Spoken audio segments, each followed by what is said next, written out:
그리스도인으로 살고 있는 우리들도 세상에 발 딛고 살기 때문에 세상 속의 통념으로 통하는 것들에 대해서는 별 이의를 제기하지 않고 익숙해져 생활하고 있습니다. 그 가운데 한 가지는 노후를 대비하는 것일 수 있습니다. 노후를 대비하고자 저축을 하기도 하고 연금을 들기도 하고 시골에 집을 구하기도 하는 등등 우리가 할 수 있는 나름의 방법을 찾아 행합니다. 여러분, 노후를 잘 준비하고 계십니까? 나름대로 잘 준비하는 분들도 계시겠지만은 노후를 전혀 준비하지 못하신다고, 또 거의 준비하지 못하고 살고 있느라고 반응하는 분들도 적지 않을 수 있습니다. 노후를 준비하는 과정 속에 느끼는 감정들은 현실의 삶 속에 드러나기 때문에 때때로 우리를 미소 짓게 하기도 하지만은 우리를 참 힘들고 고통스럽게 할 수도 있습니다. 그런데 여러분, 하나님 나라를 위해서는 어떻게 준비를 하고 계십니까? 하나님 나라에 대한 의미는 시대에 따라 조금 다르기도 하지만은 하나님 통치가 미치는 곳이라면 그곳이 어느 곳이든 하나님 나라로 칭하기도 하지만 오늘 본문에서 하나님 나라는 영원한 생명이 약속된 하나님 나라는 의미를 우리가 이해하고 말씀을 나누고자 합니다. 그리스도인 우리들은 언젠가 주께서 우리를 부르시면 우리는 하나님 나라에 입성할 사람들이다 하는 사실을 믿고 살고 있습니다. 그 소망이 우리에게 굉장히 크다고 할 수 있는데요, 이 땅의 노후의 삶에 대해서는 우리는 열심을 다해서 이 방법 저 방법 찾으면서 준비하고 있는데 영원토록 살게 될 하나님 나라를 준비하는 것에 대해서는 소홀히 하고 있지 않는지, 혹은 지금 늦었다라는 느낌이나 생각이 들지는 않는지, 그래서 더 늦기 전에 지금부터, 아니 오늘 이 시간부터 우리는 그 하나님 나라를 잘 준비할 수 있으면 참 좋겠습니다. 류인은 목사님이 쓰신 거북이는 느려도 행복하다라는 책에는 이런 내용이 기술되어 있습니다. 모모라는 소설에 나오는 주인공 모모는 타인의 말을 경청하고 해결하는 특별한 능력을 가지고 있었습니다. 모모가 가만히 듣기만 해도 말하는 사람의 그 고민이 해결되곤 했습니다. 어느 날 평화로운 마을에 회색 사나이들이 나타나서 시간 은행이라는 것을 만들고 사람들에게 소중한 시간을 낭비하지 말라고 했습니다. 사실 그들은 사람들에게서 빼앗은 시간 이용해서 목숨을 이어가는 유령 같은 존재들이었습니다. 그들은 꽃을 가꾸고 부모님을 섬기고 아픈 자들을 돌봐주고 또 사랑을 나눠주는 대신 무조건 일을 해서 시간을 저축하려고 강권했습니다. 그래서 사람들은 그들의 얘기를 듣고 무조건 일만 하게 되었고 점점 더 웃음을 잃게 됐습니다. 물론 시간은 저축되지 않고 그대로 사라져버리고 말았습니다. 마을은 점점 더 황폐해져가고 점점 더 그들은 쉬지 않고 일을 하므로 갈수록 불행해져 갔습니다. 그런데 모모가 그들의 정체를 알아챘습니다.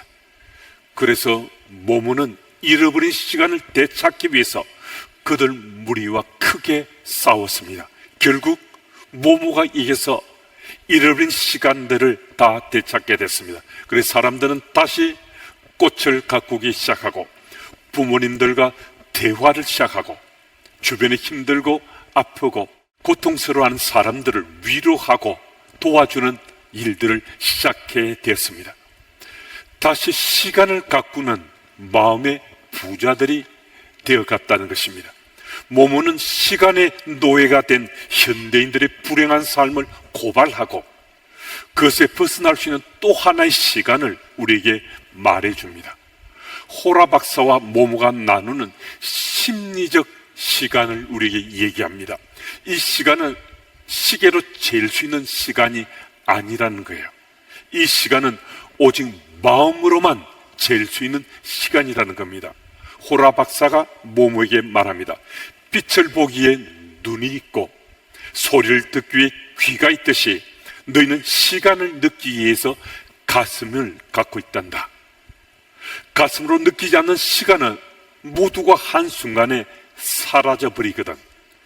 장님이 무지개의 고운 빛깔을 볼 수 없고 기머거리가 아름다운 새의 소리를 들을 수 없는 것과 마찬가지거든. 우리들도 하나님의 시간을 느끼기 위한 가슴을 가지고 있습니다. 우리가 가지고 있는 이 가슴은 하나님의 시간을 믿음의 삶으로 느끼면서 그 시간을 쌓아가게 합니다.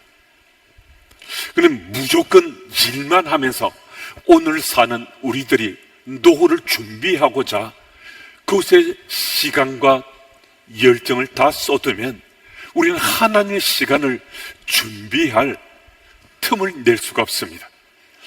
어느 순간 하나님 나라에 우리가 다다르게 됐는데, 하나님 앞에 서게 됐는데 하나님 나라의 시간을 쌓아둔 우리 삶이 없는 거예요. 세상의 노후를 준비한 시간들은 많이 쌓여져서 제대로 또 어느 정도는 노후의 시간이 준비된 것 같은데 하나님 나라의 시간은 전혀 준비하지 않고 주님 앞에 서게 됐을 때 얼마나 우리가 낙심하고 후회하고 가슴을 칠 것인가 하는 것입니다.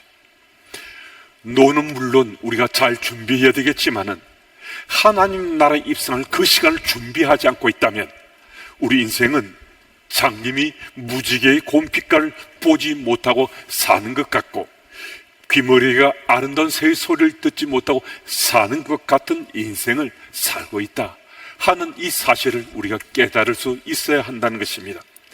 8절 말씀을 보면 바울이 회당에서 석 달 동안 하나님 나라에 대해서 담대하게 강론하고 권면하고 있습니다. 말씀을 보면요, 바울이 지금 하나님 나라에 대해 선포하는 것은 유대인의 회당입니다. 지금 바울은 에베소에 머물고 있는데 에베소에는 이미 교회를 개척했습니다. 그러니까 에베소에 초대 교회에 아주 중심이 될 만한 교회가 있는데도 바울은 지금 유대인의 회당에서 담대하게 하나님 나라에 대해서 선포하고 있습니다. 유대인들은 바울을 반대하는 정도에 그치지 않고 바울 곳곳에 핍박하고 박해서 심지어 죽음에 이를 수 있는, 죽었다 하고 성 밖으로 던져지는 일도 당했습니다.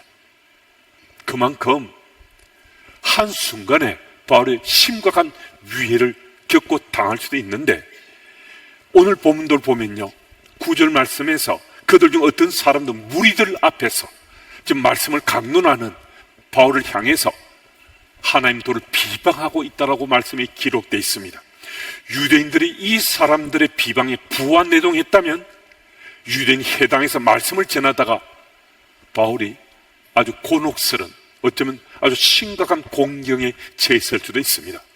이런 현실적 상황에서 바울이 하나님 나라에 대해서 왜 유대인들에게 전하고 또 전하고 싶어 그렇게 정말 간절한 마음, 갈망을 가졌겠습니까? 그것도 무려 3달 동안 계속해서 이 회당에서 하나님 말씀을, 하나님 나라에 대해서 선포하고 증거했다는 거거든요. 그럼 담대히라는 이 표현만 보더라도 바울이 전한 하나님 나라에 대해서 듣는 이들의 분위기가 썩 좋지 않고 불편했을 것이다 라고 우리 짐작해 볼 수 있거든요. 그럼에도 석 달 동안 계속해서 이 하나님 나라에 선포했다면 무엇인가 정말 특별한 것이 있었지 않겠습니까? 여러분, 우리가 잘 알듯이 바울은 하나님 나라를 이미 체험한 사람입니다.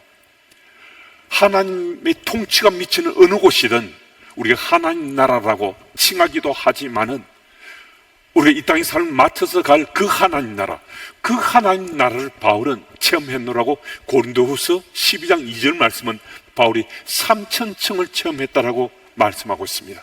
그러니까 바울은 하나님 나라의 실제를 자신의 실체로 체험했다는 그 말씀이거든요. 그래서 자신의 동족들이 이 하나님 나라가 어떤 나라인지 깨닫고 그 하나님 나라에 들어갈 소망 가지고 살기를 정말 간절한 원함 가지고 정말 피곤하고 지치고 반대가 심각한데도 계속해서 유대인이 해당해서 이 하나님 나라에 대해서 말씀을 강론하고 선포했던 것입니다.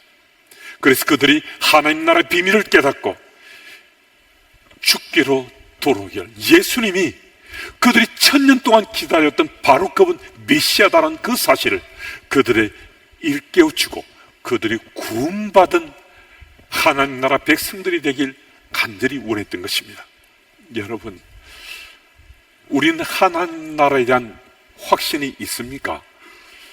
여러분, 우리가 하나님 나라에 대한 확신에 참 믿음을 가지면요, 우리의 삶의 자세와 태도가 이전과 같을 수가 없습니다. 여러분, 우리가 이전에는 마치 딴 세상에 산 것 같았잖아요. 우리 하나님 나라는 전혀 체험하고 경험해보지 못했잖아요. 그런데 어느 순간에 하나님 나라가 내게 존재 체험되듯이 믿어졌다는 거거든요. 그러면 내가 존재 체험한 하나님 나라, 믿어진 그 하나님 나라에 대해서 우리는 내 사랑 가족들에게, 내 사랑하는 친구들에게, 이웃과 직장 동료들에게 전하고 싶은 마음이 생길 수밖에 없잖아요. 그 까닭은 우리가 하나님 나라를 체험하고 또 하나님 나라를 믿었기 때문이거든요. 혹 바울처럼 우리가 하나님 나라를 증거하다가 비방을 받을 수도 있고 혹 피해나 심각한 손실을 입을 수도 있는데요, 그럼에도 우리도 바울처럼 이 하나님 나라를 전할 수밖에 없다는 거예요.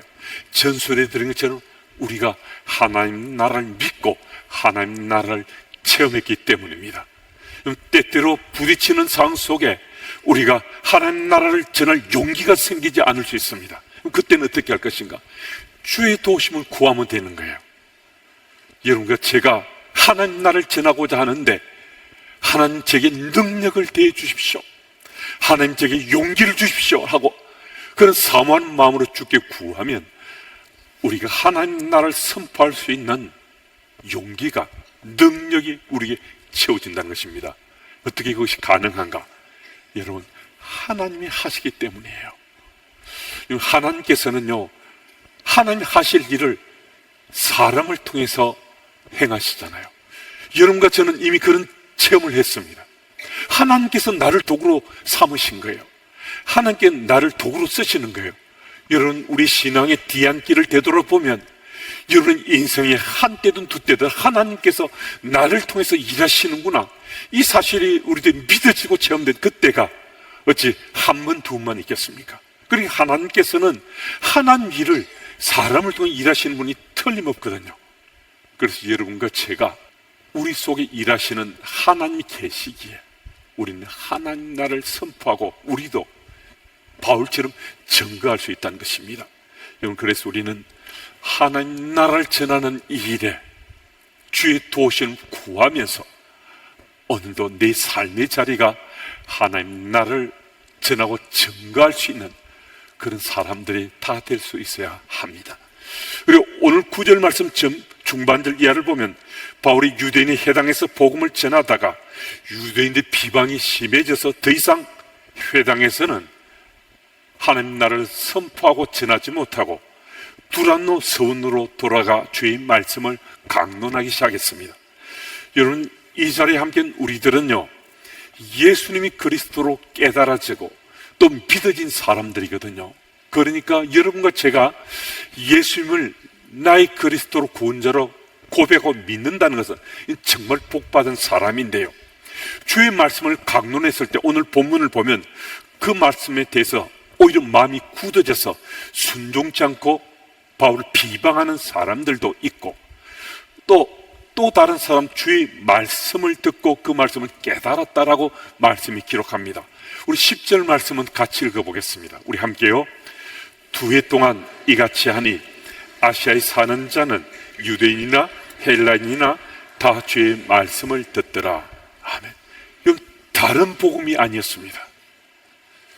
예수 복음입니다. 하나님 나라에 대한 도가 선포된 그 말씀입니다.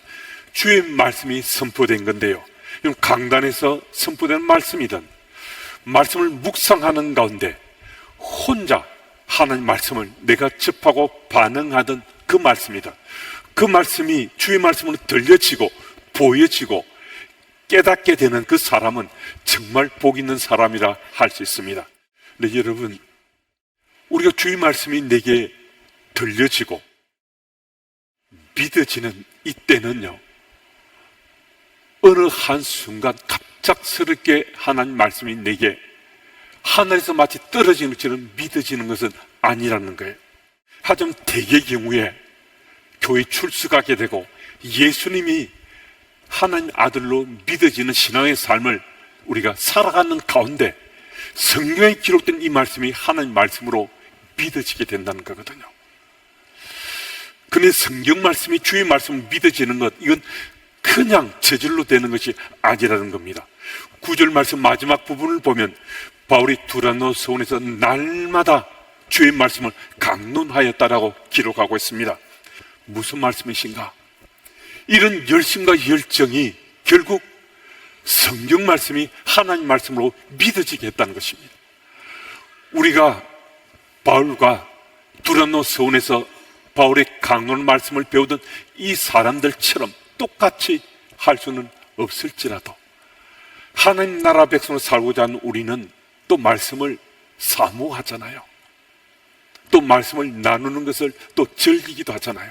그래서 우리가 말씀을 사모하는 열심, 열정을 가지고 우리 그때가 한때든 두때든 또 더 많은 시간이든 계속해서 말씀을 가까이 하고 하나님 나라 백성으로 우리가 살고자 성경 말씀을 계속 듣고 보고 느끼고 묵상하며 살아갑니다. 어느 순간에 그 말씀 전부가 하나님 말씀으로 믿어지게 된다는 거거든요.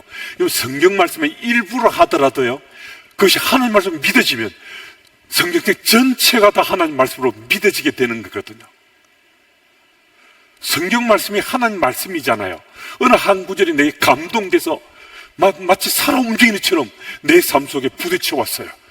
그러면 그 순간은 성경 전체가 하나님 말씀으로 내게 믿어지는 은혜가 시작된 거거든요.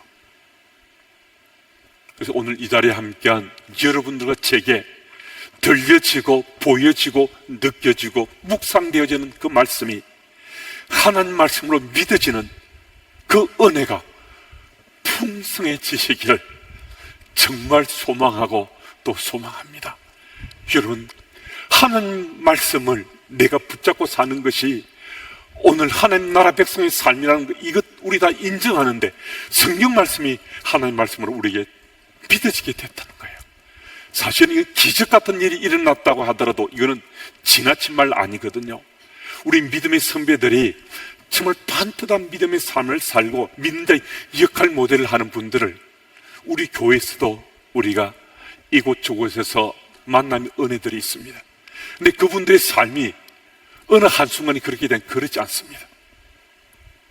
우리들도 그분들처럼 되길 원하는 간절한 마음이 있을 수 있는데요, 우리도 바울과 그 사람들처럼 열심과 열정으로 우리가 내 삶의 시간들을 하나님의 시간으로 준비해 가면서 우리 오늘도 그 말씀을 더 가까이 하고 말씀 속에 살고자 할 때 정말 그 말씀은 우리들에게 믿어지고 깨달아지고 그리고 그 말씀대로 우리가 살아가는 우리의 삶이 되어가는 것. 그래서 우리는 그 믿음의 선배들처럼 나도 살 수 있겠구나, 그런 현장에 우리가 서게 되는 거거든요. 저는 이 자리에 함께 하신 우리 주님의 그 가족들이 약 2000년 전 두란노 서원에서 가르침과 배움의 자리던 바로 그 사람들처럼 주의 말씀을 듣기도 하고 느끼기도 하고 묵상하기도 하면서 주의 말씀을 들을 때마다 그 말씀이 하나님 말씀으로 다 들려 믿어지는 주의 백성들이 다 되시기 바랍니다. 여러분, 그것은 정말 하나님께서 여러분과 제게 베풀어 주신 특별한 은혜라고 할 수 있거든요. 그런데 우린 이런 질문을 또 제기할 수 있습니다. 성경 말씀이 내게 주의 말씀을 들려지고 깨달아지고 믿어졌는데요, 내 삶이 잘 바뀌잖아요. 그래서 성경에 기록된 말씀이 하나님 말씀으로 이게 내게 안 믿어지는 것 아니고 믿어지는 거예요. 깨침도 되는데요, 내 삶이 잘 바뀌잖아요. 그러면 우리는 나는 왜 이런 거지? 내게 정말 문제가 있는 것인가 하는 고민 또 갈등이 빠질 수 있거든요. 지금 제가 말씀드리는 이 짧은 예화가 우리가 길을 찾을 수 있는 하나님께서 우리에게 도와주시는 그 예다라고 받아들일 수 있으면 참 좋겠습니다. 어느 하랑에 아주 특이한 그림이 한 점이 전시됐습니다. 많은 그림 가운데 적지 않은 사람들이 그 그림 앞에 서서 뚫어지게 그 그림을 쳐다보았습니다. 이 그림은 조그만 방 안에 어린아이 둘이 앉아있는 모습인데요, 그 그림 밑에는 이름 표제가 붙어 있었습니다. 격정이라는 이름의 아이와 인내라는 이름의 아이. 붙여진 제목 그대로 격정이라는 이름의 아이, 그 아이의 얼굴은 무척 불만스러운, 또 불안해 보이는 그런 표정이었고, 인내라는 이름의 아이, 그 표정은 아주 평안해 보였습니다. 화랑에 들려서 그 그림을 뚫어져 쳐다보는 적지 않은 사람 가운데 그중 한 꼬마 엄마에게 무척 의아해하고 호기심이 가득 차서 이렇게 물었습니다. 엄마, 저 애들 표정이 참 이상해요. 왜 저런 표정을 짓고 있는 거죠? 왜 격정이라는 아이는 저렇게 불안해 보이고 뭔가 답답해 보이고 화가 난 것 같은데요? 그래서 엄마는 아이에게 친절하게 설명해 주었습니다. 저 애들의 아버지가 두 아이에게 똑같이 내년이 되면 아주 좋은 선물을 하겠다고 약속을 했대. 근데 격정이라는 아이는 그것을 지금 해 주었으면 하는 그 마음이 아주 간절해서 저렇게 표정이 조급해 보이고 불안해 보이고 불만스러운 표정을 짓고 있는 것이고, 인내는 아이는 내년이 될 때까지 그래 기다려야지, 기다리면 될 거야 하는 그런 생각을 했기 때문에 평온해 보이는 것이란다. 격정과 인내의 차이를 저 표정에서 그래서 우리는 볼 수 있는 거야. 엄마가 아이에게 잘 설명해 줬습니다. 이 그림 이야기의 아버지처럼 하나님께서도 우리 필요를 잘 아시고 우리에게 이것 언제 채워주겠다, 언제 이루어주겠다, 주께서 우리에게 미리 정하셨거든요. 근데 우리는 그때를 사실 잘 기다리지 못해요. 내 시간 속에 이게 이루어져야 되는 거예요. 이 하나님의 시간 속에 이루어지고자 주께서 이미 결정하신 건데요, 내가 그것을 내 시간 속에 이루려고 너무 조급하고 불안해하고 또 갈등하면서 자꾸 그때를 땡기려고 하는데 그게 잘 안 되는 거잖아요. 여러분, 주께서 우리에게 말씀하시고 약속하신 것은요, 반드시 그 때가 되면 이루어지게 되는 거거든요. 그리고 우리는 어떻게 해야 될 것인가? 너무 조바심 내지 말고 주께서 정하신 그때까지 내 믿음의 삶을 충실히 살아가면 하나님이 정하신 그 타이밍에는 반드시 주께서 약속하신 것은 이루어지게 되어 있다는 사실입니다. 흔들림 없이 믿음의 삶을 살아간 어느 날, 어느 순간 내 삶이 변해있다는 사실을 내가 발견하고 나도 깜짝 놀랄 정도로 우리 삶은 변하게 되어 있습니다. 어떻게 해요? 주의 말씀을 들었는데 주의 말씀이 하나님 말씀을 믿어진 그 삶을 우리가 살아가면요, 그 때의 문제일 뿐 주께서 주시는 말씀은 온전히 반드시, 정말 반드시 우리 삶 속에 이루어진다는 사실입니다. 이 사실을 믿으시고 오늘도 성경 속에 기록된 그 말씀을 하나님 말씀으로 듣고 하나님 말씀을 깨닫고 하나님 말씀을 믿고서 주께서 나를 좀 더 성숙시켜 주시고 원숙시켜 가는 그 과정까지 기다림의 삶에 충실한 우리 모두가 될 수 있기를 축복합니다.